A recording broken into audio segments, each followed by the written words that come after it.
Hey y'all, before we get started, I would like to apologize for the quality of my audio recording. When Tony and I record, we always go through a 4-point checklist. Well, this time, I only did 3 of the 4 points, and as a result, it's just not as good as what it usually is. Now, some of you may not even notice, as this is typically background noise for while you mow the yard or try to go to sleep. But if you do happen to notice, that is why. As much as I try to blame this on Tony, I couldn't do it. So, Vanessa, come on in here. Let's start the show. Hey, y'all. It's time for another episode of Rolling Dice and Taking Names. And you better have a moon pie and RC ready because this one is jam-packed. The guys will talk about their virtual gaming experience with King's Dilemma and Undaunted Normandy. They give their thoughts on the Golden Geek Awards. Donna joins Tony for a review of Nova Luna, and Marty and Tony finally agree on a TV show. You did warn them about how you messed up your recording, right? Yes. Hello and welcome to Rolling Dice and Taking Names. This is episode number 198, 2 from 200. King of Pain. I'm Tony. And this is Marty. And Marty, we are in week I don't care right now on this stupid quarantine. Okay.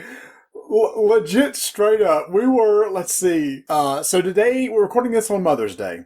And we did the thing where I got with my mom and she set up all these chairs outside in their backyard. So we just sat outside. And somebody said, what week are we on? And we all looked at each other going, I don't know. Is it 4? Is it 6? I have no clue how long we've been in this situation at this point. I don't either. I have no clue. Now, that's great that you got to see your mom. I saw my mom, sort of, because she is at she's not in assisted living, but she has a home in an assisted living community, and there are barricades up. You're allowed to drive into the facility. You have to go through a checkpoint, Charlie check. And then you go around the corner and she's sitting in the car. If I want to get out of the car to give her something, which took her flowers and we took her, my aunt cooked up a lunch for her today, a very nice lunch, which made it to her. Luckily, it was a big old piece of ribeye. Oh, God, it was good. Right off the grill. Sheesh. Oh, it smelled up the car. Oh, because I was visiting them and maintaining the 6 feet social distance. Okay, we don't have to clarify that. I'm so sick and tired of everybody says I saw somebody that they must say, and I maintained 6 feet and I wore a mask. Let's just assume everybody's doing the right thing and not put caveats behind it. Is that okay? I'll readdress that in a second. Okay. And so the helpers come, I have to put on the gloves, I put on my mask. They get the stuff from me and they put it in my mother's car wearing their gloves and masks. She cannot get out of the car. If she gets out of the car, I can't get out of the car. It's one of their rules. They have North Carolina is loosening up the rules. That facility, because they do not trust that it's the right time, they've shrunk the rules. Well, I mean, it's because those people in those homes or living area are potentially high risk people. And they should be under stricter guidelines than you and me. Okay. And to go back to what you said, that you assumed that when I came home, we needed to pick up some stuff because we're going to a beach, which is now open. But once again, so like you said, you're going to do that. Here we go. Yeah, do that. But anyway, when I was at the grocery store, I was one of the few people of the 20 plus people in there wearing a mask. I would say it was less than 20%. Okay. All right. So to say, let's assume, I think we are better off assuming that people are not doing it. Okay. I concur that not a lot of people wear the mask. I will say most people are doing very good about keeping distance from other people. Mm-hmm. You can see people kind of making wide, angle turns around others, not to get too close or anything like that. And it's just now it's kind of being polite, right? Mm-hmm. If you and somebody's getting ready to go down the same aisle, I'll step back and let them go first, and I'll follow in behind, that sort of thing. I think people are being very conscious of stuff like that. I agree with you about the mask, but I think as far as the social distancing, because that was the part with that true when you said, and I maintain my social distance, and it's like, well, again, most people are. Yes, I agree with that. Now, before we get into our first topic, I do want to. This is not our first topic? Well, we actually have show notes for those of you who've been listening to Rolling Dice and Taking Names for a while. That's unusual. But I do want to comment. The homeschooling has gotten a lot better. We've gone from a clock and just an alphabet poster. We now have books. We have the date of the week, the current month. It's good to see that Vanessa is keeping me, like we said, we don't know what week we're in, but I do know based on what Vanessa has posted back there, we are current month of May. And I can see that's a pretty state poster back there. I am just being educated by all of our new recording. Yeah, okay. So we kind of went over this last time. Vanessa has now, Vanessa has taken over your studio. So now there's a box of Crayola 64 right here. And yes, Tony, what does the 64 box have on it? Oh, it has a sharpener. A sharpener is still on the back of the box. All right. That did not change from our childhood. I was so excited when I got the big box of crayons because it's like, yes, it has the sharpener built in. And I felt like I was cool and everything. Mm-hmm. But yes, she has taken over the office. It's good.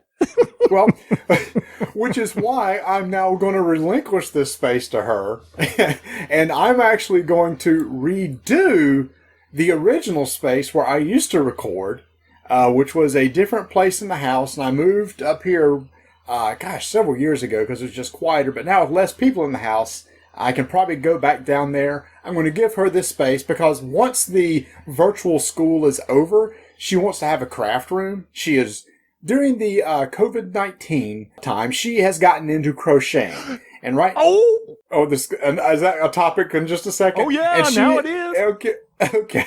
I will write back to it. Don't let me forget. So Vanessa is making a COVID-19 quilted blanket. Yes, you mentioned that previously, yes. Yes, so she is in the process of doing that. So she wants to convert this to a craft room. So I'm in the process of modifying the office downstairs to become not only a place I record the podcast, but in order to do some live streams. We're going to talk about a live stream that we did in a second, but to make that space look better and put some sound dampening in there and stuff like that. So I'm in the process of throwing away things and cleaning up stuff and everything like that, which brings me to something that I did want to mention is I was cleaning up stuff. I was finding all these old pictures and everything. I found a picture of our two kids, Adam and Rebecca, when they were about 2 or 3 years old. And I found a picture of you and I together in the mid-90s when we got our PE. I know. A professional engineer's license.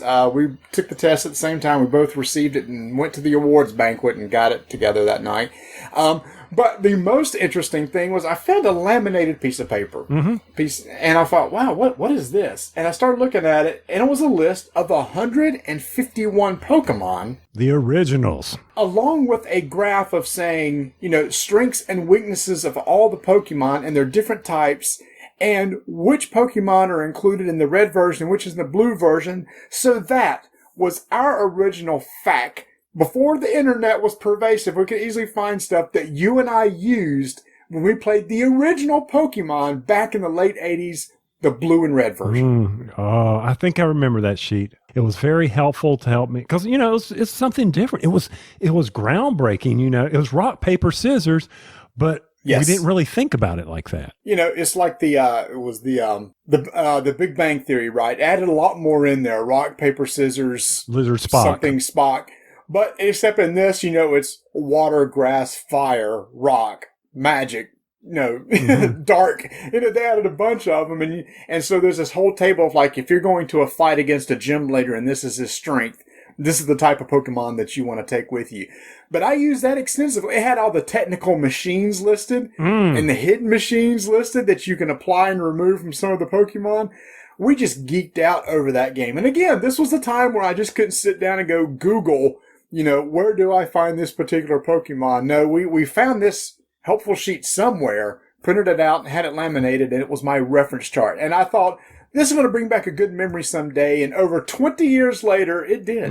Hey, see, something we created. It was there. Wow, I can't believe the internet, GameFAQs.com, all that. Yeah, you're right. That wasn't around. GameFAQs.com. That's right. That was the place we always went to. I forgot about that. Yeah, and we'd get all those good written facts. Nothing quick YouTube video to go watch on how to beat the shrine in Breath of the Wild if I've been stuck. Yeah. There was no walkthrough video. It's like it was written in text that you had to go and try to kind of follow. And then people would do like ASCII maps, ASCII text maps to try to explain to you what a map looks like in the game. That's a good time. This was good. So if she is doing crochet, so this popped up on my Facebook feed the other day, and I asked Donna if she was. Does knitting. She hasn't done it in a while though. But so if she's doing crochet, this popped up. Somebody had made little crochet bowls to hold pieces for Everdell. Okay. And they put the pattern out there. Okay. So if Vanessa is crocheting, I'm going to find that post again, get the pattern, send it over to her, and maybe if she runs out of ideas, I'm not saying please do this, maybe she can crochet up they were really cool, you know? Mm-hmm. And I thought, wow, that is a neat idea right there. And they actually posted. I couldn't read a thing about the pattern. I knew nothing.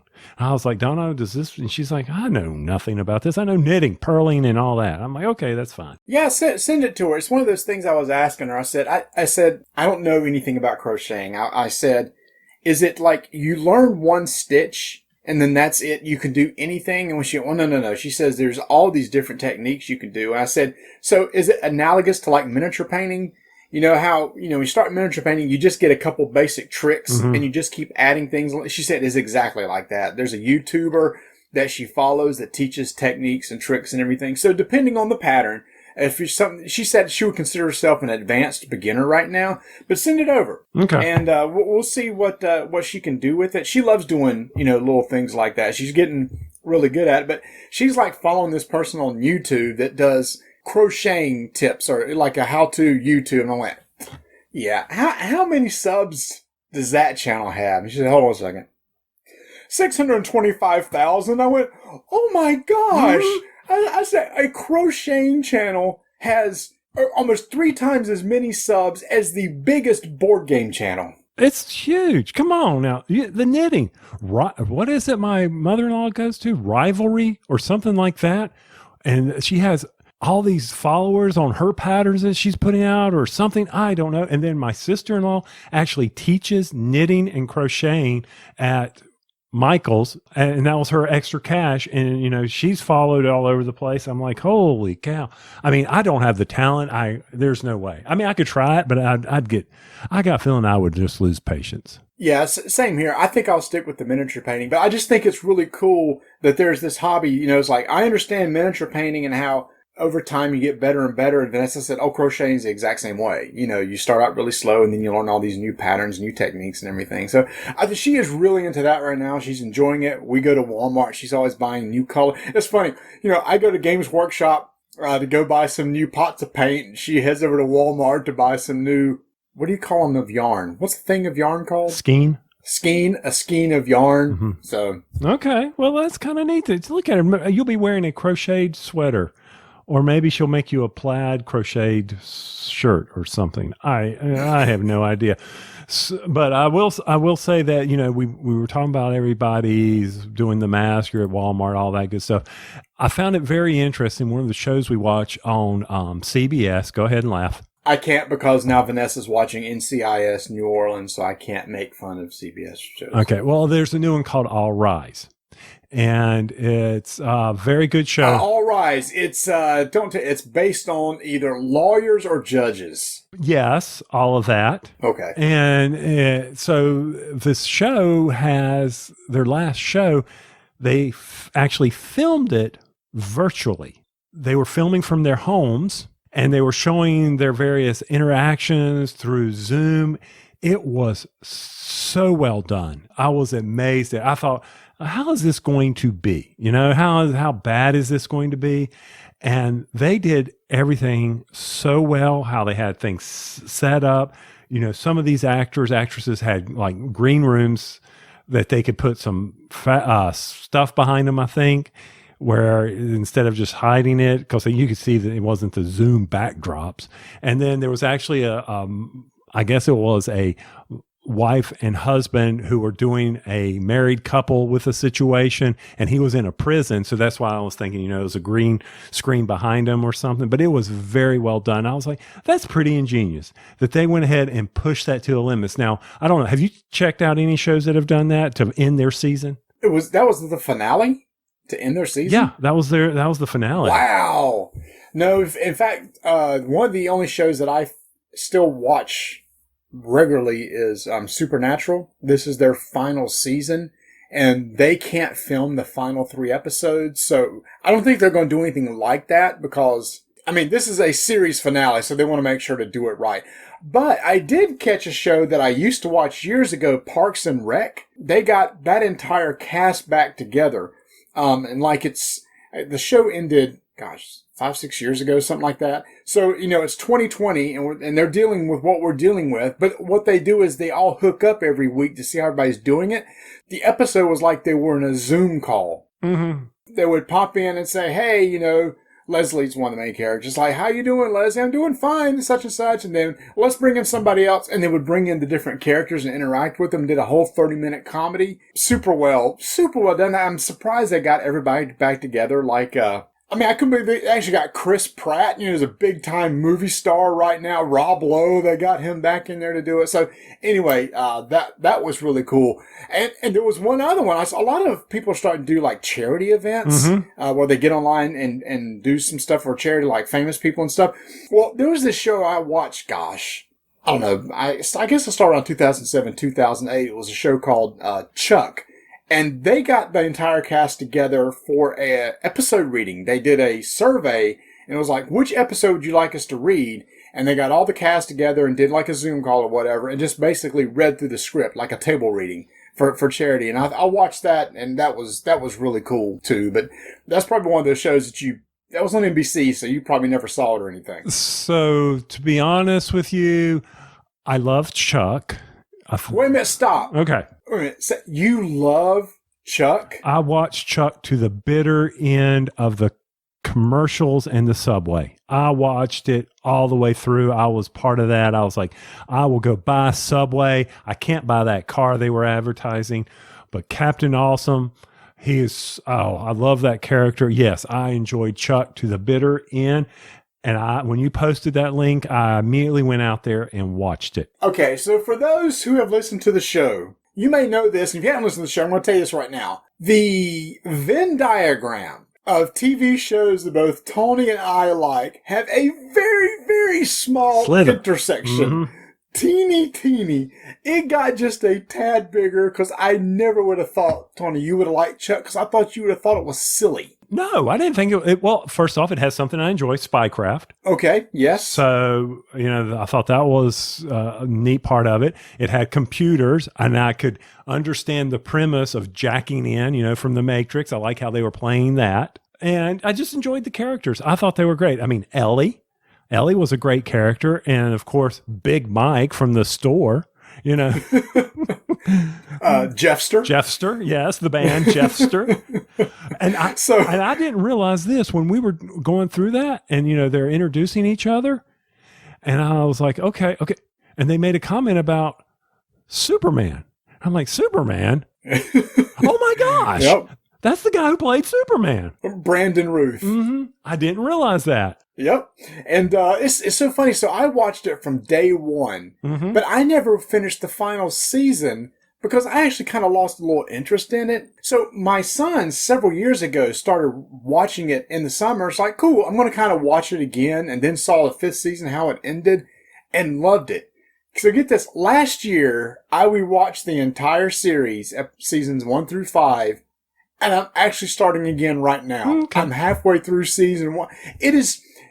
I call that show a guilty pleasure for me. It just gives me the feels. It gives me the good feels. It's like, I like these characters, and it ends on, the ending is gut-wrenching the way it ends, actually. It's like, it's a very emotional ending. It's one of the best endings of a TV show I think I've ever seen. And I haven't seen it in so long, I don't remember it. I kind of, sort of think I remember it, but I definitely cannot quote anything from it. It's on Amazon Prime. If you have that. I do have Amazon Prime. I don't have Netflix because I don't have your password. Okay, did I say Netflix? No, you said Prime. I said Amazon Prime. That's where Chuck is right now. But this is my obligatory where I always make the comment, I don't have your Netflix password. Okay, just validating that. Again. Oh, okay, yeah. But I mean, sure, and correct. also, I think I was watching Chuck because, and then you told me to go watch Firefly because it had Mr. Baldwin in it.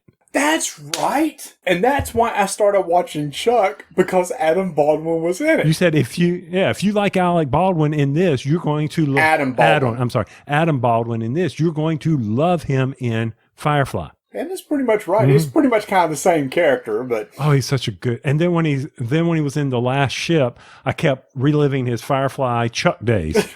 I know. Oh my gosh, such a good show. Oh yeah, it was. I do. When Hallmark's on and Captain Awesome is in those movies. Oh yeah, that's where he ended up. Well, so did the actress who played Ellie. Really? Yeah, she showed up. Yeah, she's there too. Okay, such a good They show. keep teasing potentially getting together for a movie. I think that would be cool. Instead of doing a season, just do a movie. Okay, that's fine. It worked well for Firefly. It did. It was one of those things that if you go back and watch the finale of Chuck, you'll see how a movie could be done with it. Ah, okay. Good show. Good show. Now I'm going to have to go watch Chuck. Yep, if you will. Oh, no. That's fine. Oh, but speaking of virtual, about doing things virtually, you and I got to participate virtually in a couple things recently. I don't know which one. Which one you want to start with first? Well, let's start with the one that is the reason for the name of the show, King of Pain. Wow, Mark, I'm sorry. No, I'm sorry. No.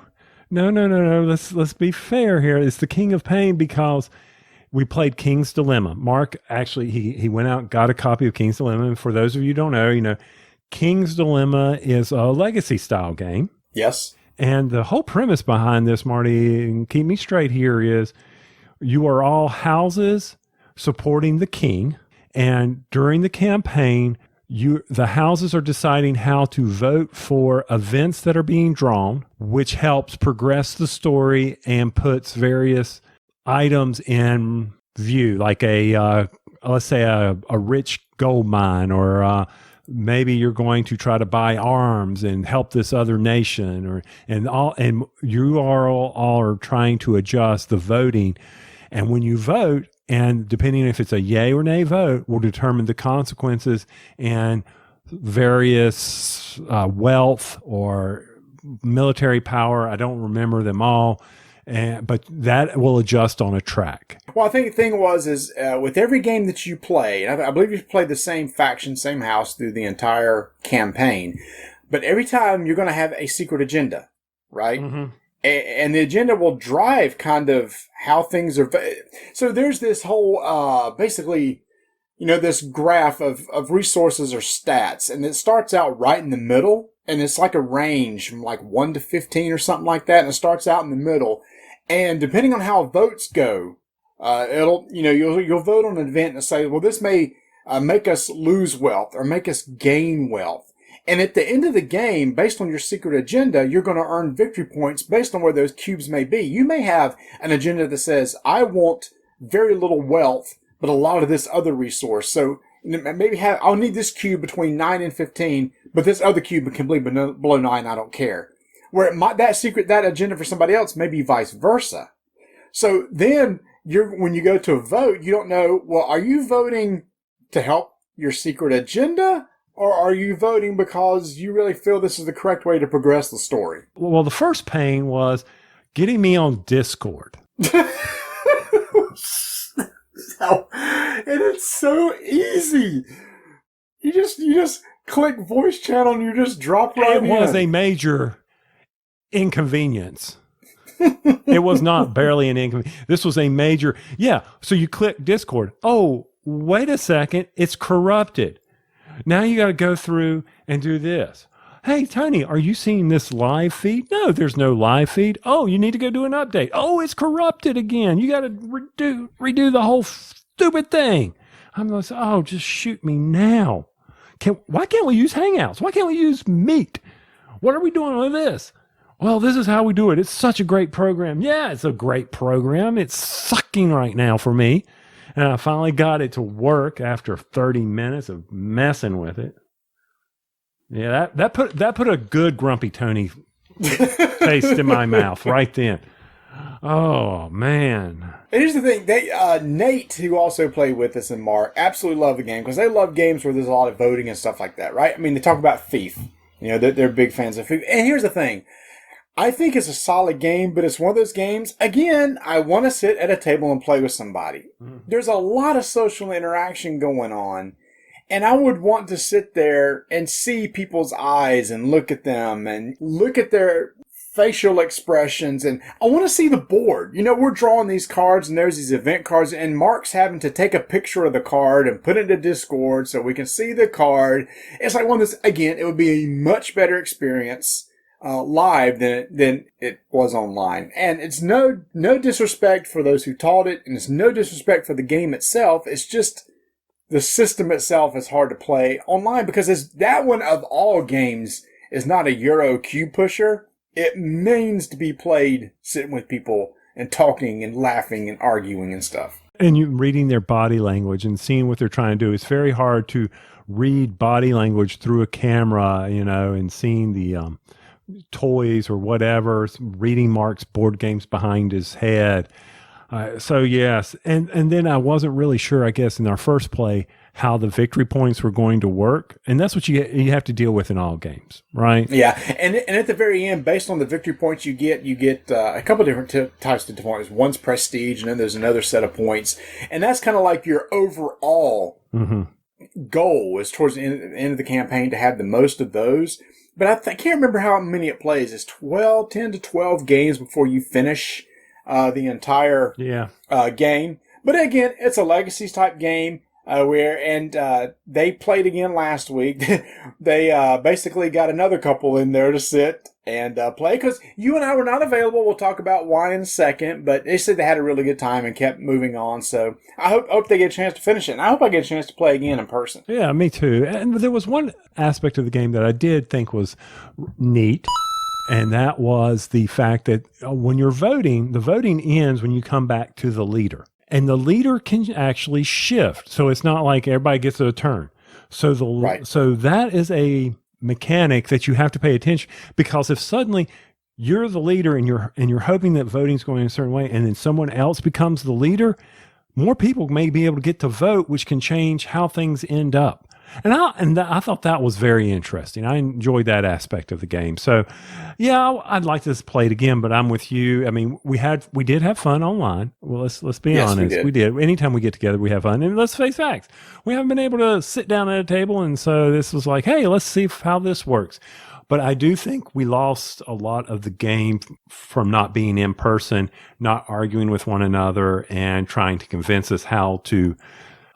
I guess maybe the suspense was also lost. And the game was probably twice as long as what it normally would have been. Because, again, Mark's having to take pictures of cards and share the picture online and stuff like that. And, you know, everybody's flipping back and forth between spreadsheets. They had these set of spreadsheets that you could use for tracking and everything like that. So it was everywhere. Everything would be on the board. Everybody just look at it instead of flipping back and forth between screens and stuff. So anyway, it was just virtually, it was tough. But actually, I had two other virtual experiences, and one was with you because the night that they played King's Dilemma again, you and I decided to, hey, let's try streaming you and I playing Undaunted Normandy. Which is the second reason why the name of the episode is King of Pain. Oh, I didn't know this. Yep.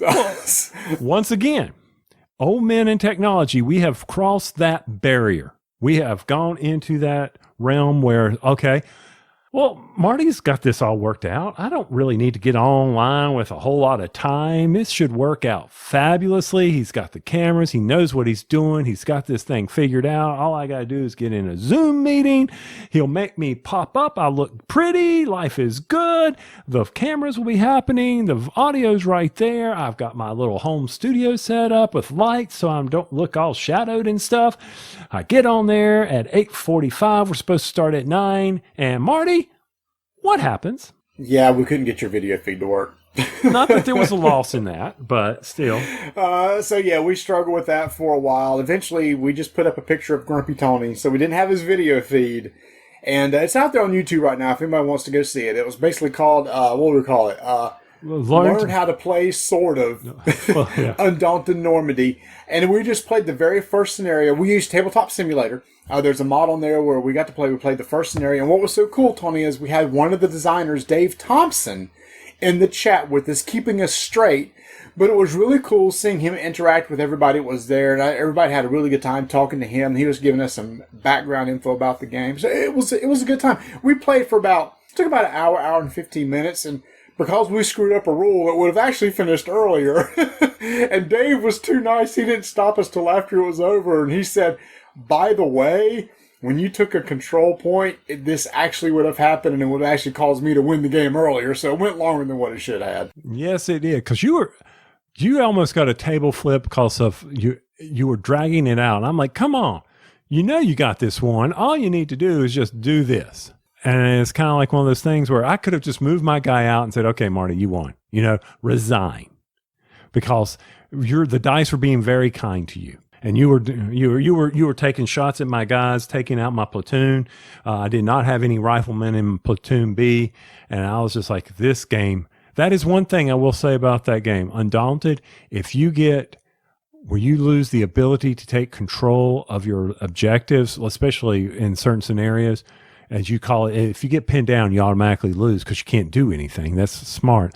Right. But if you get behind the 8-ball like that, then you're just basically ducking for cover. That's what you're doing. Ducking and running for cover. That's the expression. But anyway, we had a fabulous time. Thanks for those who came and watched and everything. Tony and I have talked about possibly he's going to go away for about a week or so vacation, but after he gets back, we may try scenario 2. Dave and Trevor Benjamin, the other designers, done a great job of this game with, as the scenarios go, it adds more units, adds more variability where each side becomes more asymmetric in how they play. He's been talking to us about the new Undaunted Northern Africa that's coming out, and he said there's going to be a tabletop mod for that, and we may get a chance, Tony, you and I, to see that new version, so I can't wait to see how that new version plays, which I think he said that night, adds tanks, is that right? Mm-hmm, mm-hmm. Got some tanks, got a little heavy armor going on there. And you're going to have to deal with Rommel. You're going to deal with the Sly Fox out there. We'll see if Rommel's in the game, as well as the supply chain. It'll be interesting to see how he does that, because that was one of the biggest things that, the Germans were not able to get their supply chain. And having to deal with supply chain in today's world, I can see that. Holy cow. That is But that was a lot of fun. And I played in one other virtual game, Tony. So Friday night, Vanessa and I got online with her brother in Mississippi, and we played Arkham Horror 3rd Edition, and we sat there for 5 hours playing that game, and we had an absolute blast playing it. It went so well. And I think one of the reasons why is we were not using virtual anything. Basically, her brother Bob had a camera on the table with the board. I have a copy of the game, and I set up the board the exact same way. He ran the game. So as pieces moved and cards were drawn, I basically got them out of the decks, and we had them on the table, and we moved the pieces around as need be, and basically just simulated what he was doing so we could see it. So we were physically rolling dice. Each of us were able to read the card text as we needed to, as opposed to just one person doing it. It took a while. Yes, it took a while to get set up and everything. But Vanessa and I had a fabulous experience playing that way. It really worked well. So if the idea of playing virtually on like Tabletop Simulator doesn't appeal to you, there are some clever ways of using a simple webcam to pull off some of these games. And even though you're not sitting at a table, so I was fortunate, I got to sit together with Vanessa, which made it more a personal thing.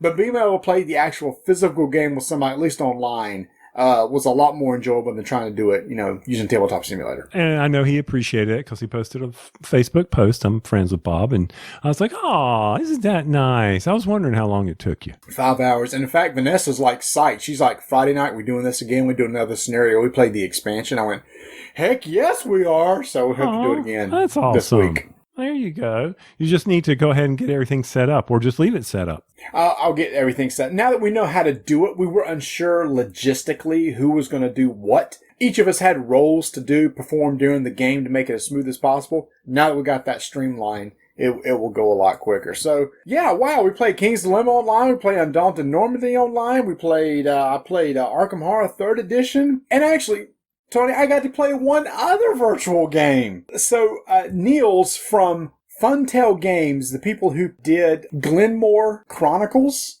contacted me and asked me if I wanted to play a new game that was coming out on Kickstarter from Funtails called Feed the Kraken. This is a social deduction game. Sign me up. Sign me up right now. Sign me up. Before you turn everything off, this is a pirate-themed social deduction game, so maybe that could pull you in just a tad. Maybe just a little bit, just on theme alone.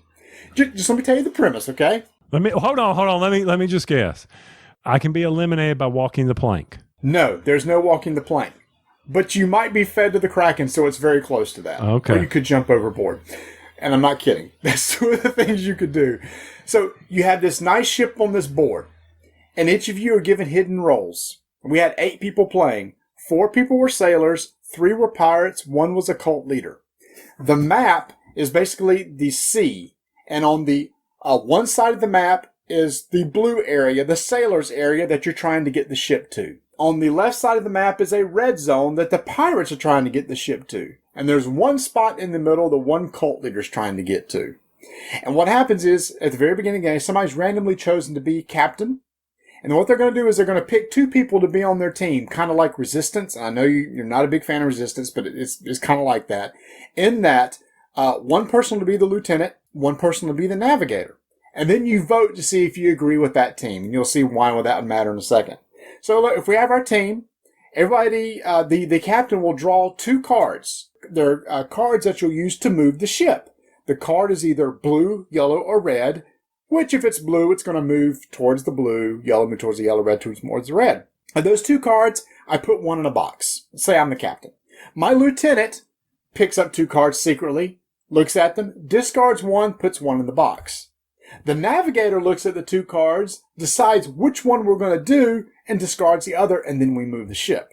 So now you can see from the social deduction, it's like, the captain may have put in a blue card because, let's say, he really was a sailor, and the lieutenant, secretly a bad pirate, puts in a red card, and maybe the navigator picks the red card, and immediately casts suspicion. It's like, wait a minute, I'm the captain. I put in a blue card. Why didn't you pick the blue card? And it's like, no, I didn't see a blue card in there. So you see the whole social deduction thing happening, right? So over the course of the game, you're fighting over who's going to be what role in order to get these cards played to navigate the ship to the correct port. By the end of the game, wherever the ship ends up, that team wins. Now, there's a lot of other little caveats and stuff going on. You have secret roles that you could always toss out. When you vote for the team, you have 3 guns that you can commit to a vote in order to cause mutiny. And if you cause mutiny, a new captain will be chosen. But those guns are gone. So it's not like you can do that every time. They only replenish once per game, so you have to be careful when you vote for mutiny. So again, 100% social deduction, but the theme is really cool. And I think the theme ties well with what they're trying to do of, there's this one ship and there's scoundrels on board trying to thwart your... He's thinking, he's pondering. So...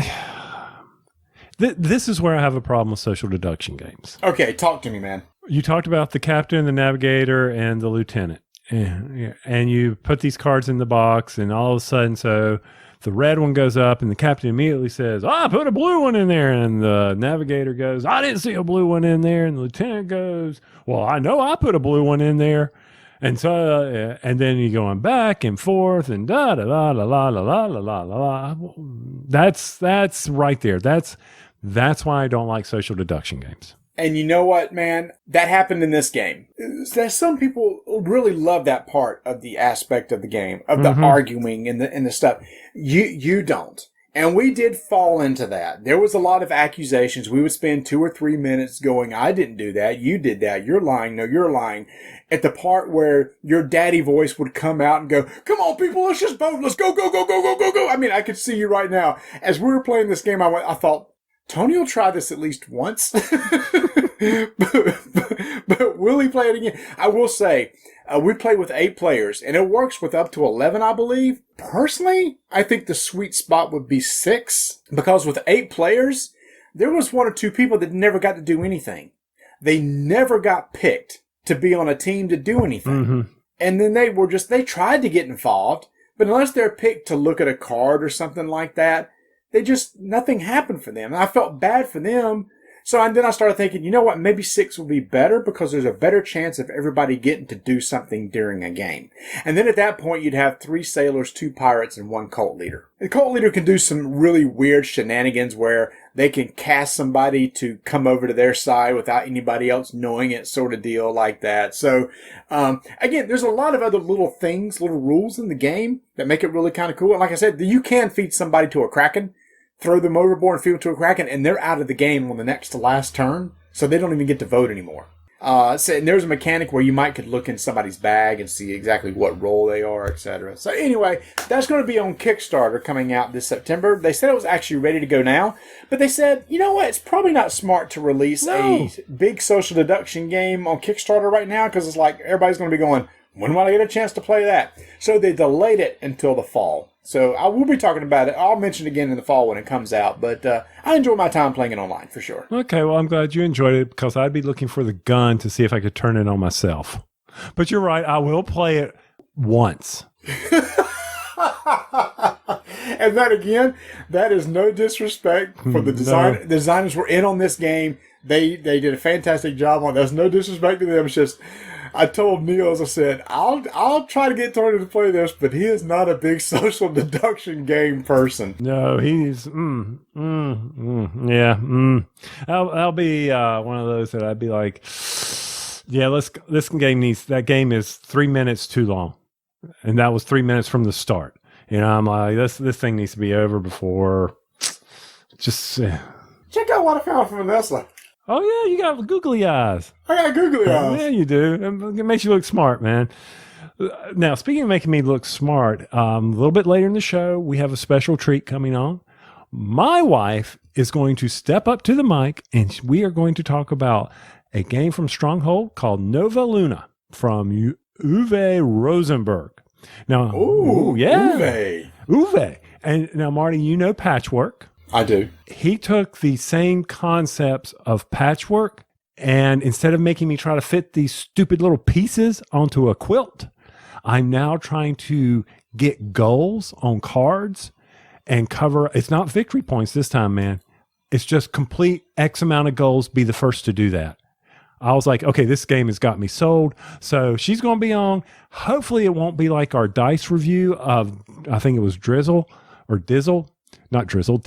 where we went for 20 minutes. I'll try to keep her short and concise. I can't promise you anything, but she will be coming to the show and give Vanessa a break. But yeah, okay, have fun with the googly eyes. I was like, did you say something? I'm having too much fun over here. Yeah, well, you keep playing with your googly eyes because I've had new fun with my electric weed eater. I need one of those. Well, my gas-powered weed eater circa 2008, the tubes from the gas tank up into the carburetor, I think that's where they go. As you can tell, I'm not a mechanic. But anyway, they've gotten so old, they crack. So guess what happens? No gas gets into the engine, to fire. All right. So I went on to Sears to order a new gas tank. This part is no longer available. Well, I would think not. I'm like, well, this stinks. Well, let's see if I can. Nope. I'm like, you mean to tell me I cannot buy a new gas tank with these, tubes? Well, you can go buy some rubber hoses and do all this. I'm like, I'm not going to go. Okay, enough of this. I always pull, try to get it to start, finally get it to start and all this stuff. I said, you know what? Let's go electric. So to Home Depot I went because they have an electric weed eater that allows me to use my Craftsman attachments. I was very excited about that. So I got my electric weed eater, but I will say one thing. It says the same power as gas. No, it's not the same power. It can't chop my leg off like my gas one can. But that's okay. I'm enjoying my new weed eater. And that's it for the long topic for today. I know people have been waiting for it. Hold on. I need to buy one. Which one did you get? I got the Ryobi. Okay. Because I'm actually looking for one right now. Well, it depends. Now, you don't have a yard small enough to use an electric mower. Okay. So you don't need to worry about getting the battery packed. this is what floored me. The guy at Home Depot was beyond helpful. He really did. He was very helpful. He was telling me, because there were 3 different types of Ryobis there that have different battery sizes. And he's showing me these. He says, let me show you something. He goes, look at how much the replacement battery costs. I said, it's $150. He goes, yep. When that battery dies, you might as well go ahead and buy yourself a new weed eater. I was like, why? This makes no sense to me. He's like, it's just how it is. And I looked at the the Greenworks at Lowe's. I looked at all the types of brands, but what sold me on that one was that it has interchangeable attachments. So I knew my Craftsman attachments would fit into it. So I'm able to use my actual old head from my Craftsman and also my edger. So I was like, well, this is an auto sell right here. Yeah, I'm all about the electric right now, so I'm definitely looking to get one of those, and probably one of those things I want to make sure that for the same reason I can eventually, when my leaf blower goes out, my gas leaf blower, I can get an electric one of those and use the same battery pack. So I'll look to mix and match those. Yeah, and Lowe's actually had the ecosystem battery one that was the $300 with the blower and the weed eater. They had it $100 off recently. Oh, I saw you. Is that why you put a poll on BGG about what's the hardware store that you frequent most? Yeah, because I was standing in Lowe's trying to make a decision, and there was nobody there. Nobody was helping me. I'm surprised at the result. I thought it'd been an even split between Lowe's and Home Depot, and Lowe's was ahead by a lot last time I checked. Yeah, well, I think it's a lot about where people are and what's local to them. There's more Lowe's. It's kind of like, there's a lot more Lowe's than there are Home Depot. Because if you think about it, in our area, that's true. Okay, that's fair. Okay, let's go and talk about Nova Luna then, or whatever that game was that you and Don are going to talk about.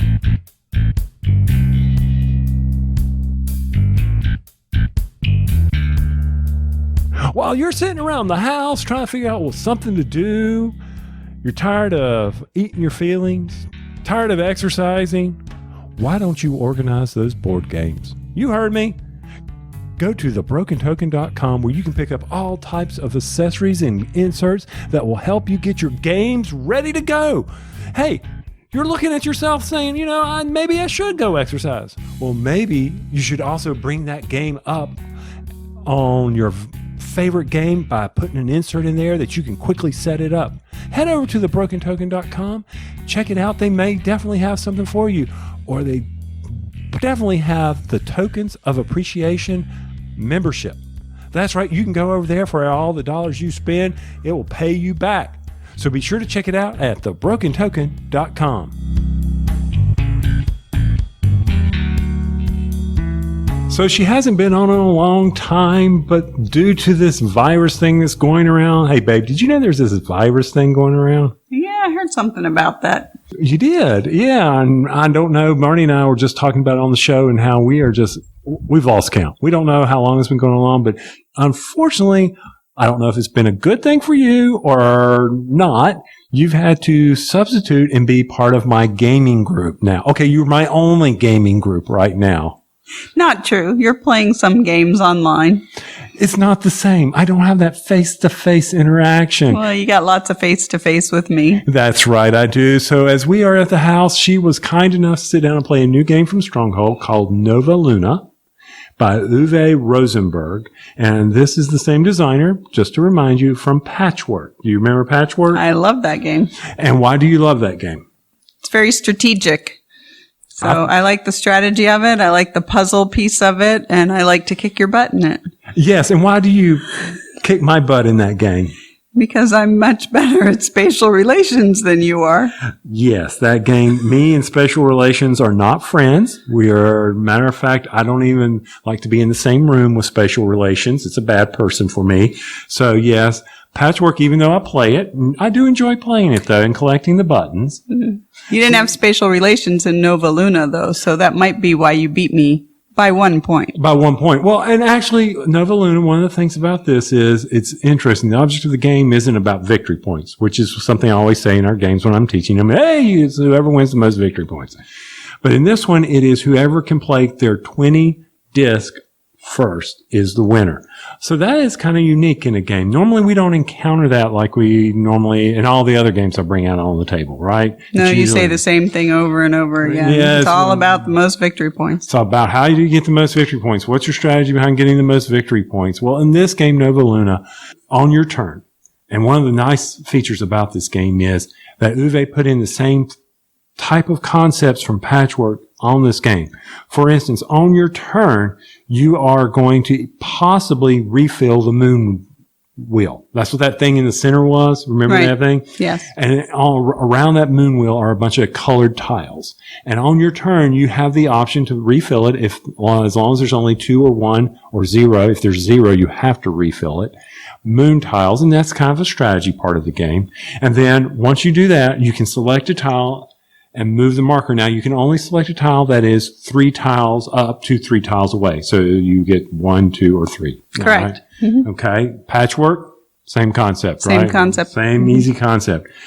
Advance your player disc. So you move your player disc on the inner part of the thing. And as long as you are still behind the other player, can you go again? Or even with. Or even with, can you go again? Yes. So that's a concept from Patchwork. Very strategic too.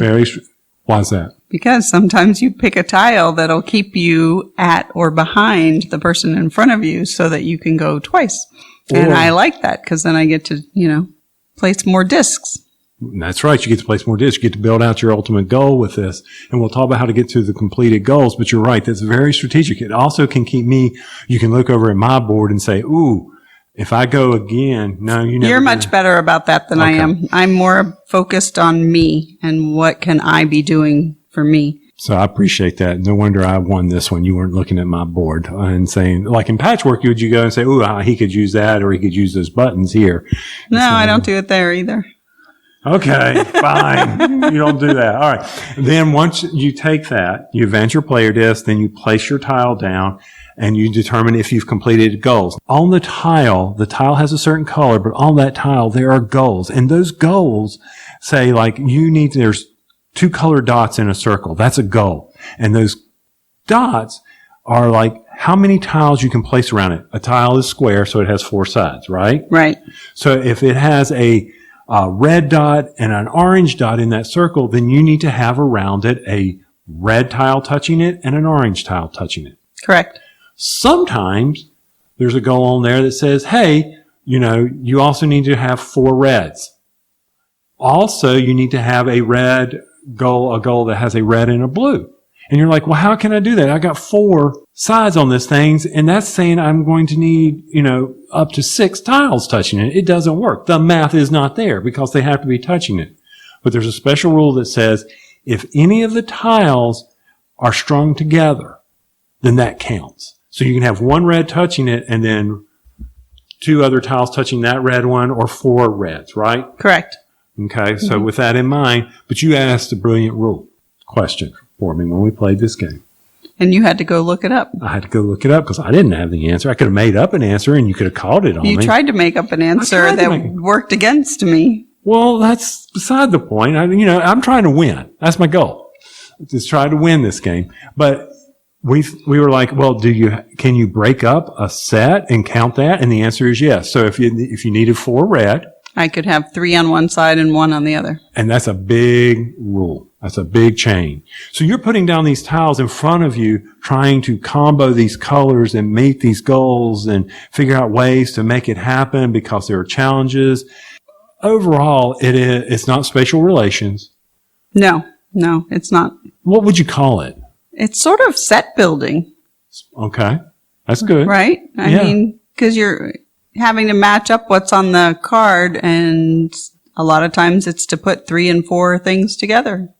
Mm-hmm. Capture the 3 reds. Mm-hmm. Figure out how to get them in there and not mess yourself up. Another game that we've been playing online, Sagrada.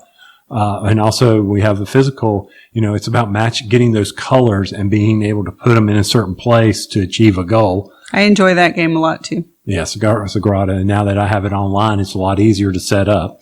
So we enjoy playing that. But for Nova Luna, for me, I like this a lot more than Patchwork. Why?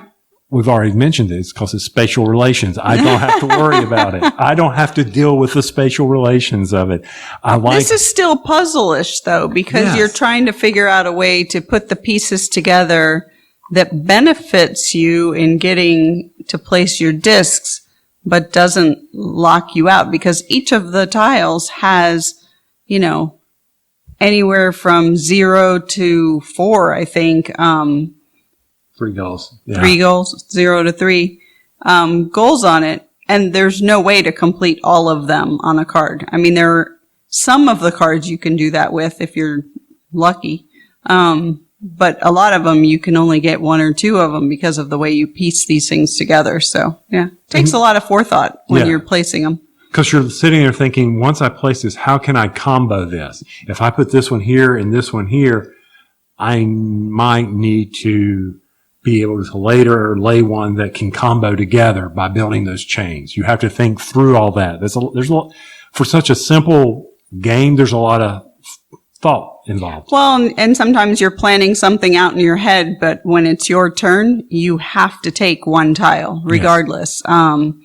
So sometimes the next 3 tiles are something that don't really work with what you were thinking you were going to do. So then you have to decide, okay, which tile works to my benefit and where can I put it without screwing everything else up? Yes, and you have to place next to an existing tile. Yes. You don't have to put it next to one that you just placed previously, because heaven forbid us trying to have to build onto what you have. You can't just go willy-nilly out there. But it's like, I placed this one last turn, I now have to add to that one. No, you can place it anywhere as long as it's touching, because could you imagine us trying to figure out which one we placed last time? Oh, no. It wouldn't happen. Now, we played obviously 2-player because it's just you and I. This game can go up to 4. How do you think that would be? I'm interested to see. Okay. So I think we're going to try that this week. I hope so. I'll give feedback on a future show on that. What other concepts about this game do you like? I mean, you get to play your roll and write. You're my roll and write gal, from that standpoint. And do you like this as much as your roll and writes? It's not about liking something more or less than other games. I mean, I like the variety. I like to do roll and writes because they're fast, they're easy. They take nothing. You can take them with you and play them in an airport. But I like these strategic games too, and putting puzzles together. And I consider this kind of a puzzle. Yeah, and it's your board. No one else is there. Again, it's my board. I'm not paying attention to your board. It's my board. I have to do my board. Yeah, but if you were to pay attention... Yeah, you play cards the same way, where you're kind of tracking what cards have been played, and I don't do that either because I just don't have the mindset for that. You just want to play and have fun, right? I do. Okay. So this one, I think, from our time at the house, is one that will hopefully hit the table again, which we have already stated, but I can hopefully push it and say, here, let's play this. Because it is really easy to teach. And other than that one rule, I can't think of any other snafus we had with it. Because generally you and I have some snafus with games. Well, sometimes you need a rules clarification on something, or I think of something that you usually have read in the rules and I wasn't paying attention. Oh, really? You don't pay attention when I'm reading the rules? Oh, you drone on. Yeah, I drone on. I mean, we've even put Rodney on the screen, and we've both fallen asleep when he's doing a rule. That was hilarious. Not that there's anything wrong with Rodney's videos, but I forget what game that was. Wonder Woman. It was Wonder Woman. We played Wonder Woman. Yeah, I wasn't a big fan of that game, though. I know. It was your pandemic game, but it was with Wonder Woman. You had to move cubes and remove cubes and things like that.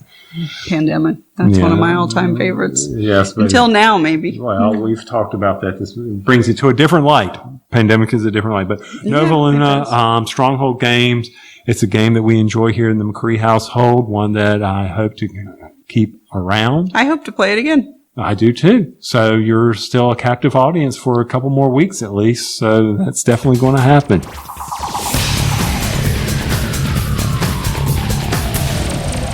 Tony, did you see that the BGG Gold Geek Awards were announced recently? No, I didn't, Marty. I had to ask you about it, and you put a link in our show notes.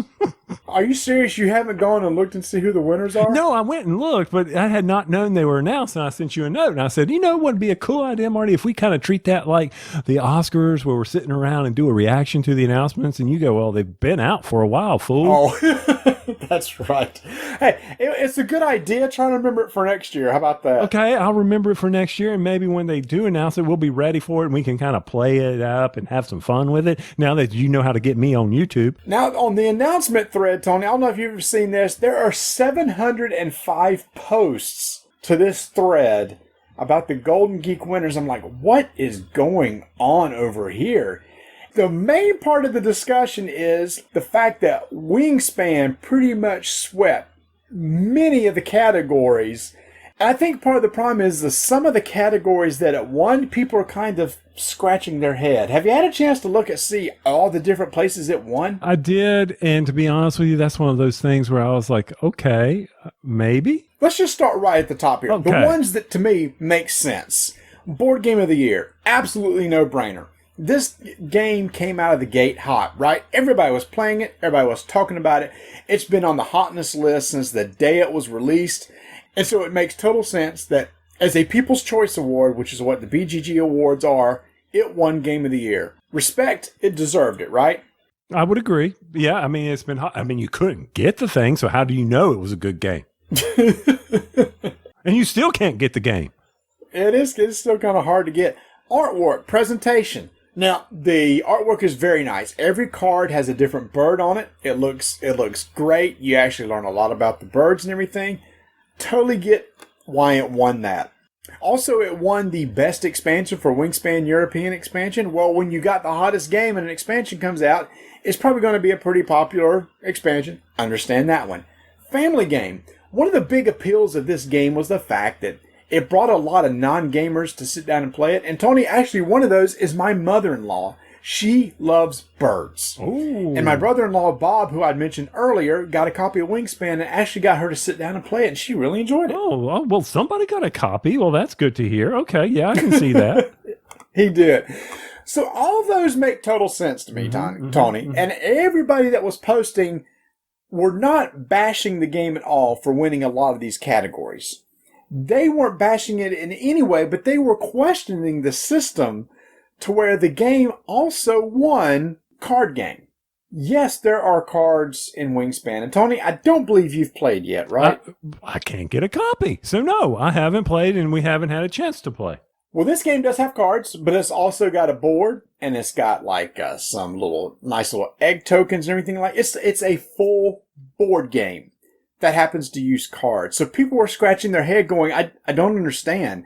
If this qualifies as a card game, then like every board game that has a card game, which most do, should qualify. And if you look at the runners up, you kind of see why. The runners up were The Crew, 100% card game, and Marvel Champions, which is, except for a few tokens just for tracking things, is also a card game. So that's the one where people are like, does that make any sense? And even personally, I was like, yeah, I wouldn't have voted Wingspan for card game. Okay. I can see. I guess this whole thing dumbfound me from the standpoint that, I've never seen on BGG what constitutes a category. So when I go and select the ones to put in the, to narrow the category down, there's nothing preventing me from selecting a game. And I think that's what a lot of the people are starting to suggest. I don't know if you saw this. Ignacy even posted a video talking about the BGG Awards, and he was kind of making the same statements we are. By the way, we aren't saying anything new. No. This is pretty much what everybody's been talking about on the post and everything, and Ignacy talked about it. And a lot of people are saying maybe we should change the nomination process and say, okay, a game qualifies for this category and maybe not another. And maybe it says, you know what? For card game, Wingspan wouldn't have qualified. Because if there's a game that's super popular and people are playing a lot of Wingspan, you know what? They're going to throw it in every category they can, right? Mm-hmm. Mm-hmm. And I think that's kind of what happened here. Another one that people kind of questioned too was innovation. I too also questioned that one. Now people started arguing, what does innovation mean? What would you, if somebody said, Tony, what makes the game innovative? What would you say? For me, it is taking a tried and true mechanic and using it in a way that makes it better, because I don't think there's a lot of new ideas out there. I think it's being able to take a mechanic that currently exists and applying it in a different fashion. That to me is innovative. And we'll see. I would also throw in there a new mechanic. I don't think there is any new mechanics. Oh, you can't say that. I mean, it's just been 10 years ago, deck building was a brand new mechanic. Who's to say tomorrow somebody else may not come up with something that's kind of like deck building? It's a brand new thing. Okay, if you want to argue like sensible. Well, no. I mean, and I agree. Innovative is taking something and doing something brand new with it. I agree. that's tried and true, but I think it also possibly could be something new. For example, the runner-up of this was The Crew, which is innovative in probably the way that your definition fits. Okay. There's nothing new about this game because it's a trick-taking game. It's the way the trick-taking mechanic is used, and that now it's a fully co-op game, and the tricks must be properly played in order to win certain scenarios. I think that matches your definition to a T. Mm-hmm. Take something that's tried and true and do something different with it. Yes, I would agree. I've played Wingspan, and I think what it does is take existing mechanics that people understand and love and use it very well in a thing that's very accessible. Okay. I didn't really see anything that was new or different about it. And if you go back and listen to, a little over a year ago when I played the game and on this show, that's the one thing I said about it. I said it's a good little solid light Euro game, but I didn't see what made anything so innovative about it. Now, some people would say, well, innovative could be art. Innovative could be style. And that's why I asked you what your definition was, because I would think a lot of people would say innovation is something technically different, a twist on something, as opposed to art or style or something. Once again, what were you saying? No knock on the game, no knock on the designer, no knock on the publisher or anything like that. It's just... and by the way, everybody must caveat that way too. Everybody was saying that. This is no knock on... No, it's like the 6 feet thing. We haven't got to throw in every caveat. The game deserves the Game of the Year award. 100%. Totally agree with it. I can't agree with it. I haven't played it yet. I don't know if I made that clear yet. Okay, I agree with it. Okay. Because I think it brought a lot of people into the hobby, and I think something that is so universally loved, like this game is, deserves Game of the Year. So was it innovative that it brought new people into the hobby? That's actually a point a lot of people are making in the thread, that what makes it innovative because that people that have never played this game or wouldn't play a Euro game have played this one. Okay. And I got to give some credence to that. If you went into it voting it like that, I could totally see why people would nominate it that way. But again, back to your point, maybe there needs to be a clear definition of what innovative means, right? Yes. Well, how does it do this? What makes that? And it could be that maybe the way, as the board gaming industry continues to grow, or it may shrink now, well, who knows what's going to happen. Maybe that's where you take to the next level the awards and say, okay, we need to rethink these. We need to better define these instead of being so generic. So it also won solo game because there's a solo mode. I haven't discovered that on my own yet. And it's one of those things that people said who've played it solo say it's really good. But I don't know. Again, it's one of those things like, yeah, but it's not one of those games I would get to play solo. It just happens to have a solo variant. It's like I wouldn't, there's a lot of games that have a solo mode, but you don't really buy it to play it that way. I don't know. That's one of those things. I guess I could take or leave, but it was kind of an odd one for me too. Now, I thought it was funny also that it won Family Game of the Year, deserved, but it also won Strategy Game of the Year. And Tony, I think this is where people are going, well, again, maybe we should define strategy. And even the designer came out and said, you know what? Maybe there needs to be a certain weight. If a game has to be above this weight measured on BGG stats for it to be considered a strategy game, because the runners-up were Maracaibo and Paladins of the West Kingdom, which both you and I played, and those are more medium to heavyweight games, and that's what I would think would fall into the strategy category.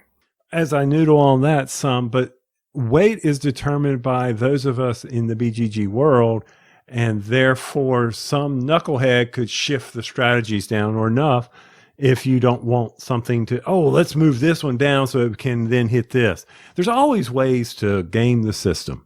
And again, the designer, Elizabeth Hargrave, came out and said a lot of this stuff too. Maybe we just need to clarify, the category. She's been really cool about this. Hopefully nobody's attacking her.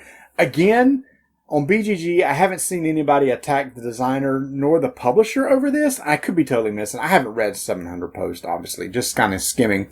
Most people are like, no, it's a sweet game. We just question how these are done. And even she came out and said, you know what?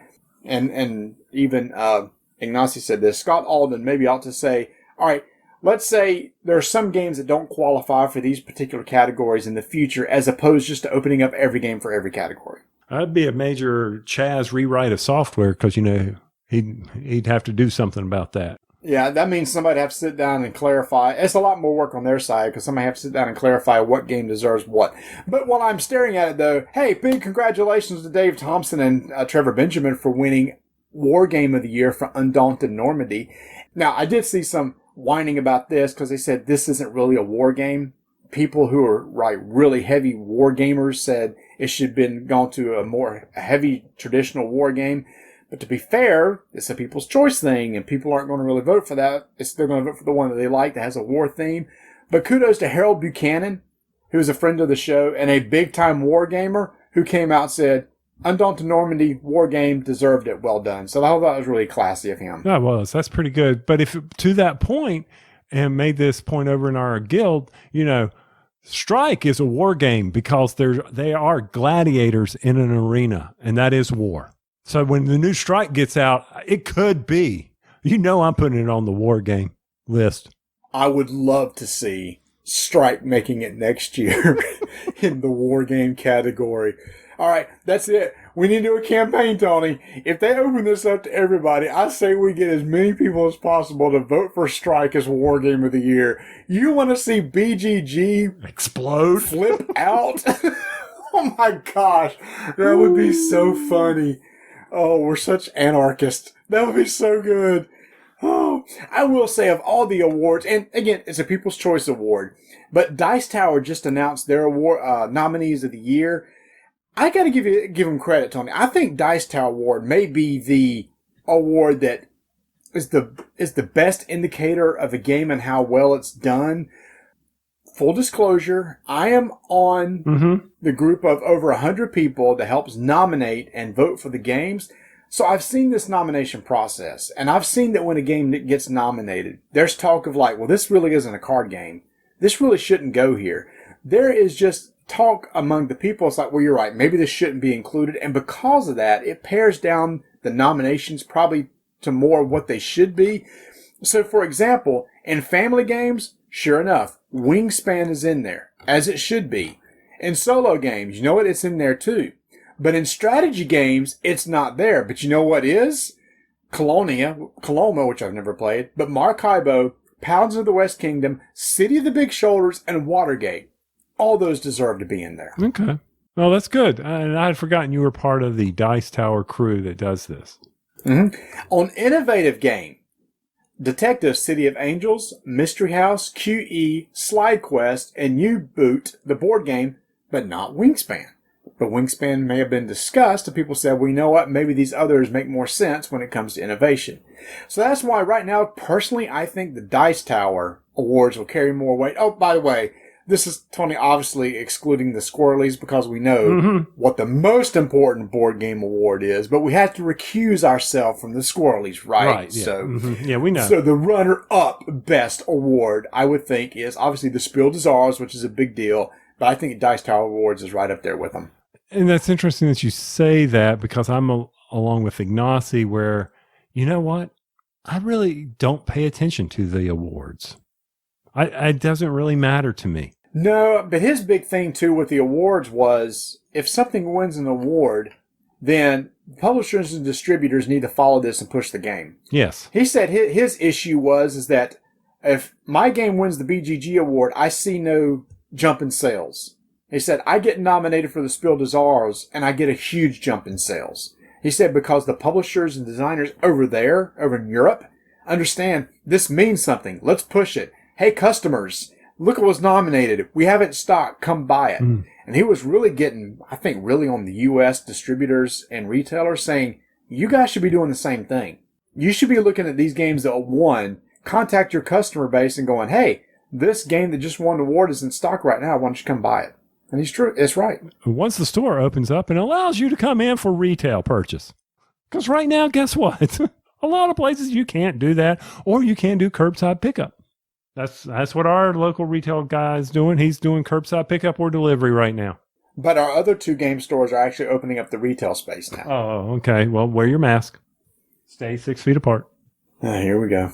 Sorry. So anyway, again, it comes to these awards, we're not saying anything nobody else has said, but I think a lot of people are in agreement. It's like, you know what, maybe in the future, BGG maybe needs to put a clamp on some of the categories. Ignacy had an interesting idea. I don't know if you watched his video. His idea was if a game wins Game of the Year, it eliminates it from every other category. Okay. So if, let's say this year, Wingspan won Game of the Year, that means the strategy Game of the Year would have gone to the second place instead of Wingspan. Okay. So basically, everybody gets a prize. No, he's just saying that if his game's going to win Game of the Year with the current system, that a lot of people are going to vote for it to be tops in other categories too. And this way it gives other games to shine in a category. Wow, I am just being what's the word I'm looking for? Not contrarian. Contrarian? Contrarian tonight. Okay, let's follow that logic through. Maybe I don't think it deserves Best Game of the Year, but I do think it deserves Strategy Game of the Year. Oh, I see what you're saying. So as a voter, you didn't give it Game of the Year, but you gave it Strategy Game of the Year. Exactly. Okay, I see your point. Exactly. I see your point. I mean, the only thing that is true for my standpoint of eliminating things, just don't be touching the podcast thing because we may not get another nomination. Exactly. Just make sure that past winners cannot come back or we will never win. Well, and as long as they say, as long as you have a mic and a channel, it's okay. You and I can at least be sort of there, Well, that's really up to the audience to vote us in as a nominee, which they've done 6 years in a row. And we thank everybody so much who did that. But yes, Tony, eventually when every other show has won and there's only one left, well, somebody else can jump in and take it from us by just starting a podcast. Yeah, they can. Oh, goodness. All right. So BGG Awards, big stink. Yeah, okay. Same thing. Repeat 2019, 2020. One game dominated. Yeah. Okay, I got you. Yeah, well, same thing happened with Gloomhaven. And guess what? Frosthaven will be out next year up for awards, so we may be talking about this again in 2021.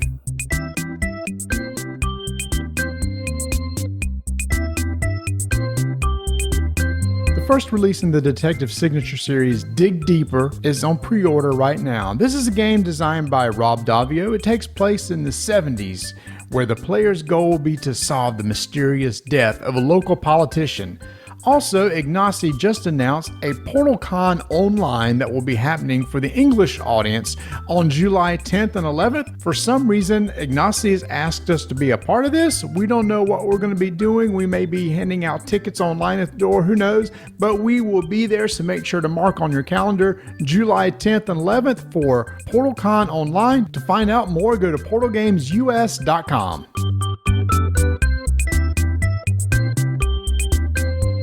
Okay, all right. So Marty, I'm really tired of thinking. I just want to relax here, but I want to get on my iPad, get a little iOS gaming in before I go hit the sack here.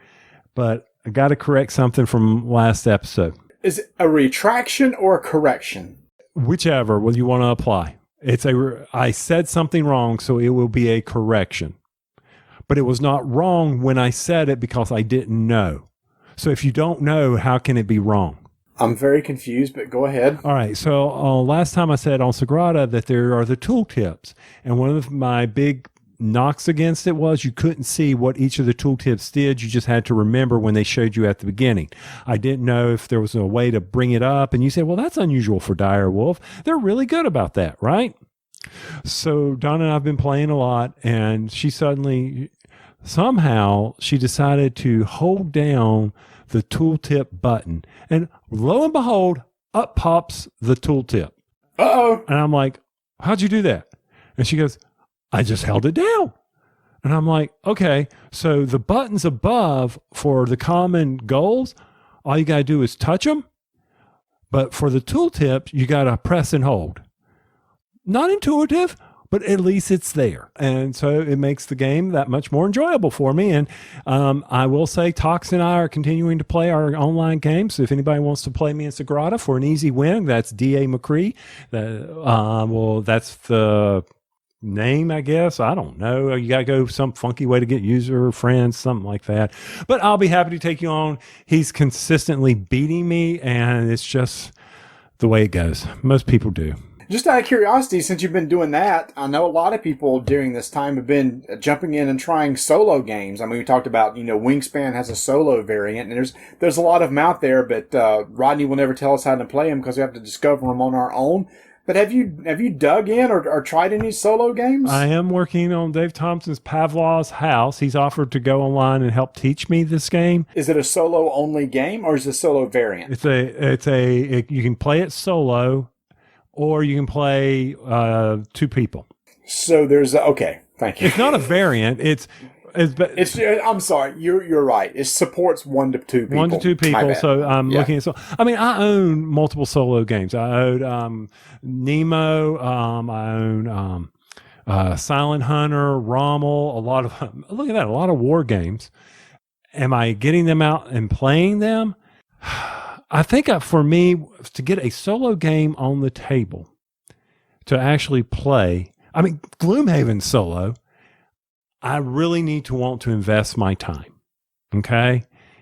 And do I want to sit down and lay it out, remember the rules, play through it, possibly win, and look up and hear crickets? Do you understand what I'm saying? There's no one to help celebrate that victory, or no one I can rub their face in the victory. Yes. And for me, from a solo gaming perspective, I would say, okay, it's kind of like you. I'm going to go, instead of playing online board games, I'm going to just go play a video game. Instead of me cranking out a solo game and setting it all up, getting the board out, getting it laid out, I'll just pick up my iPad and go through my 8 games of Ascension that I currently have.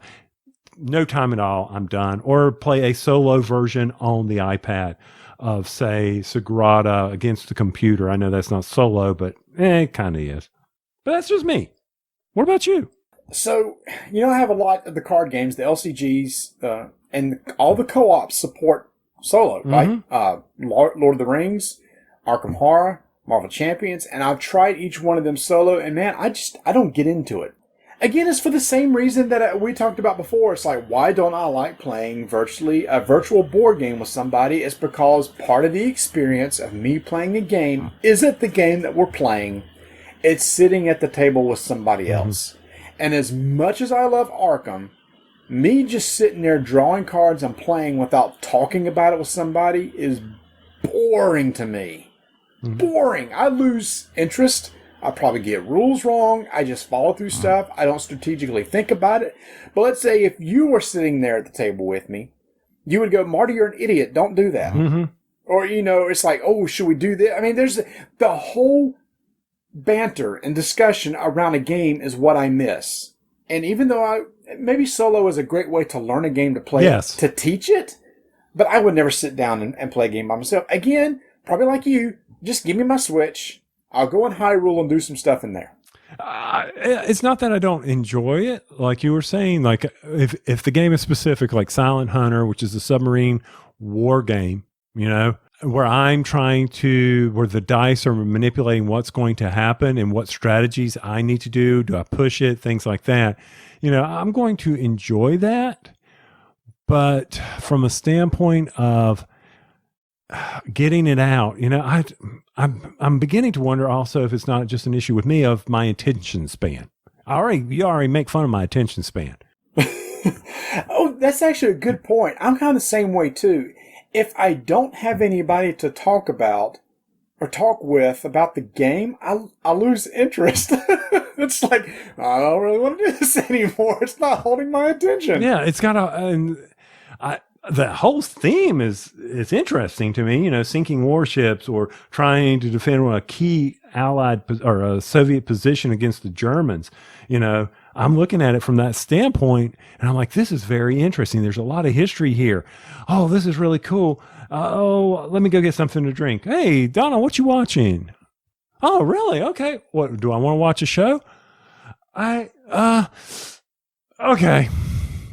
But I'm trying. I really am trying to do that because I bought a lot of solo games planning for this. Okay. I had idea this was coming. It was just simply that I wanted to definitely try them on that genre. I wanted to try the war games solo. I never thought, oh, let me play this solo. Or I really hoped that we would play Gloomhaven together, but I guess maybe I need to play that solo. And that's the reason why Gloomhaven's never hit the table. It's interesting because one of the bigger guilds on BGG is one-player guild.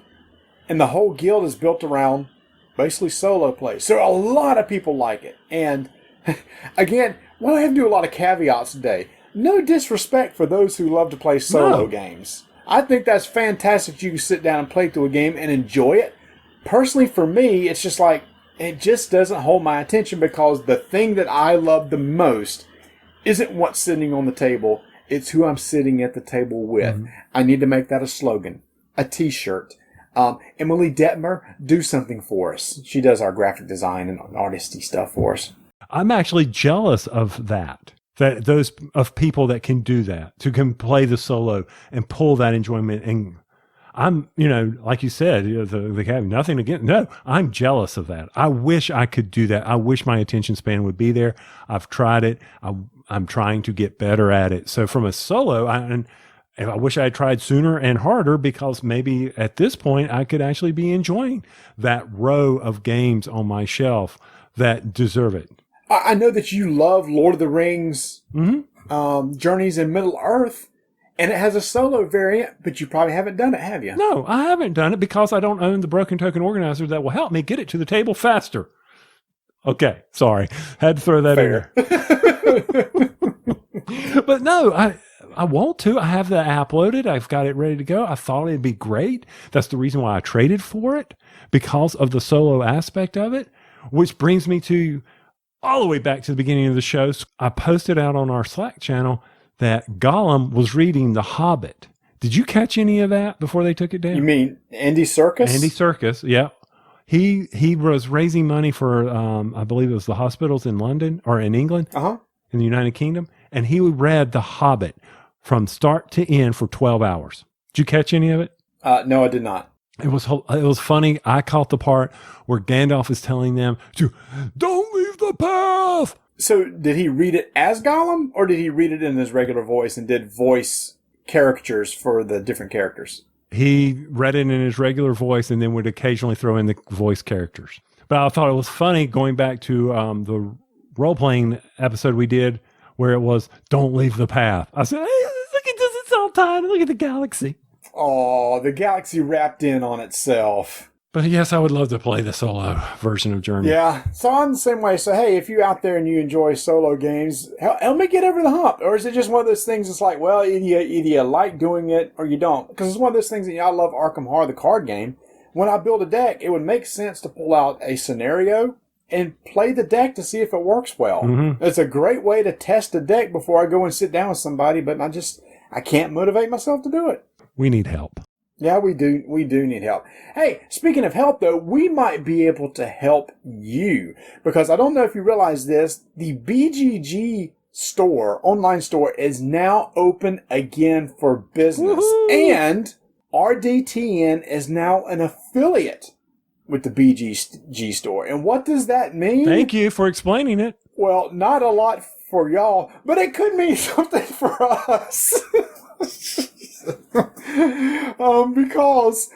Because we now are an affiliate, we're going to put a link in the show notes. Oh, crap. And if you go out there and you use that link and go out to the store and order some items, 5% of what you buy will come back to us to help support the show. Like a regular affiliate link. It's no different than any other content creators out there that have affiliates and stuff.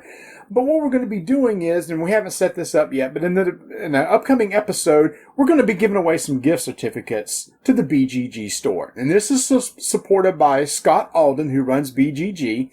He set us up, and he said, I want you guys to give away some gift certificates. So we're going to, Tony, you and I can work on how to do that in the future. So I give you an incentive to go out there and spend some money using the gift certificates and pick up some good stuff. And Tony, they have some amazing stuff out there. The bags that they have for Terra Mystica and Gaia Project are amazing. And they made organizing Gaia Project a piece of cake. I enjoy my gamer trays. And I've talked about those. A matter of fact, in Nova Luna, I've got everything separated out with the gamer trays because there's enough room in the box. So anything that can help me, that's why we enjoyed the Broken Token so much. Anything that helps me organize is beneficial. Anything that can just help me play the game, I'm of course going to look at. And anything that can keep me warm, like a nice hoodie. But they also have some upgraded tokens. They got all those nice tokens and everything for like Quacks of Quedlinburg and stuff like that, where they're the nice beads that replace the cardboard, which is really cool. Robinson's got some nice tokens. Yes, they do. I bought the Geek sweatshirt, the purple sweatshirt that says Geek. I wear it a lot, actually. You do? And people are like, does that say Geek? I'm like, yep. I said, all right. And I said, that fits. So I went, well, yeah, it does. But they got some clothes and stuff out there. So they got a lot of stuff out there if you want to go check it out. Also, a company reached out to us, Ewin, EWIN, that makes gaming chairs, and wanted us to evaluate one of their products. And they sent us one of their gaming chairs to check out. I just got it. I have not had a chance to get it together or mess with it or anything, but I'm going to be putting it together and sharing it online and everything. I'm going to be telling you about it. But if you're looking for a nice gaming chair, and these are super nice, you've probably seen people playing these video games or sitting at their computer. I think these would be amazing sitting around a gaming table because they have high backs. If you go out to our webpage at rolldicetakenames.com, and you're going to see a little banner that says you can get 20% off your order by using code RDTN. Go check out their chairs, get 20% off. Again, I'm going to be doing a review of the chair in an upcoming episode, maybe probably a video for it too. I would love to get, Tony, like 6 or 8 of these sitting around the gaming table. That would just be luxury right there. It may take a while for me to be able to afford to get 6 to 8 chairs, but they're those kind of nice high back comfy chairs that you can sit hours in and your butt will feel nice and comfy. You go, man. Just make sure, just a minimum 2. 1 for you, 1 for me. That's it. You're absolutely right. We can do that. 1 for you and 1 for me.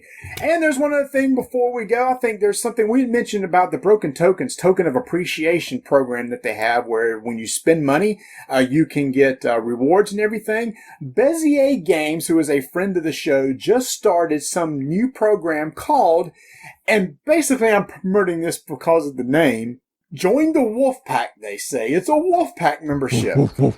Tony and I graduated from North Carolina State University, home of the Wolfpack, so we were immediately drawn to this. But basically what it is, when you join the Wolfpack, you get 10% off all their products, free shipping in the U.S., discounted international shipping, preferred pre-order processing, and you can get monthly specials.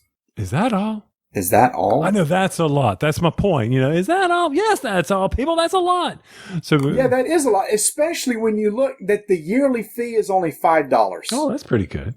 $5. That's cheaper than what the cost of one shipment would be. Okay. So you're supporting Bezier Games. You get preferential pre-order processing, as they got some. And by the way, Tony, they've been teasing to us. Matt Ryan at Bezier said, we got some cool games. Here's some couple teasers. And it's like, oh, Matt, I want to know more about these. They got some cool games coming out. And so when they go on pre-order, you would get preferential treatment. You'd have it 10% off and shipped to you for free for just $5 a year. Again, we'll put a link in our show notes to that. Again, Tony scribbles down what he needs to put links to. So check that out too.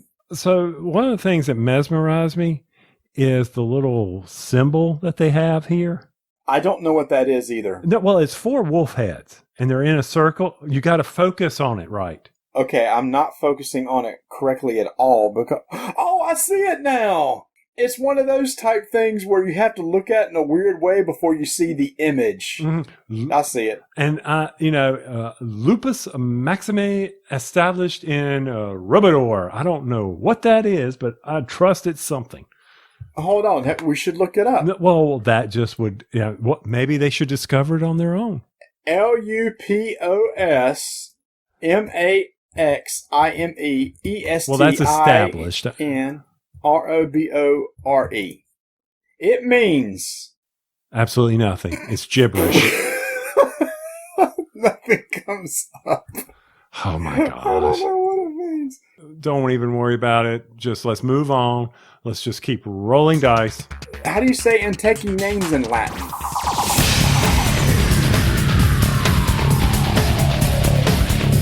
If you made it all the way to the end, thanks for bearing with us. I actually have the right mic this time. If you want to, you can follow us on Twitter at Dyson Names, Instagram Dyson Names, join our BGG Guild 1589, and next time, I'll try to get through all 4 checkpoints.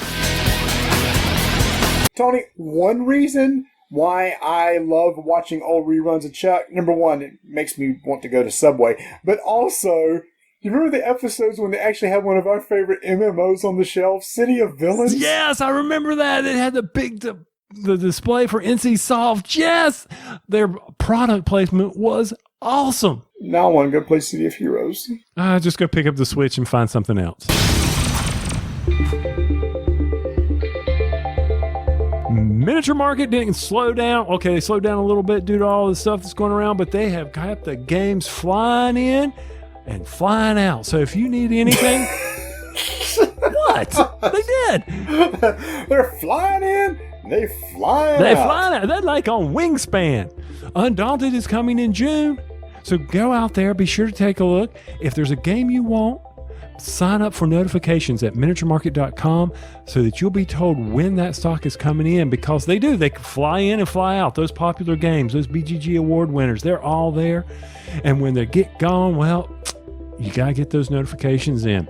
Also, be sure to sign up for their newsletters and be sure to check out their daily deals, constantly changing. They've adjusted the hours. It used to be early in the morning. Now it is in the middle of the day. So everybody gets that free shot at it around noon, and you don't have to be up at the crack of dawn and the things are flying off the shelf then. That's right, those daily deals, some of those get sold out in no time. So be sure to check it out at miniaturemarket.com.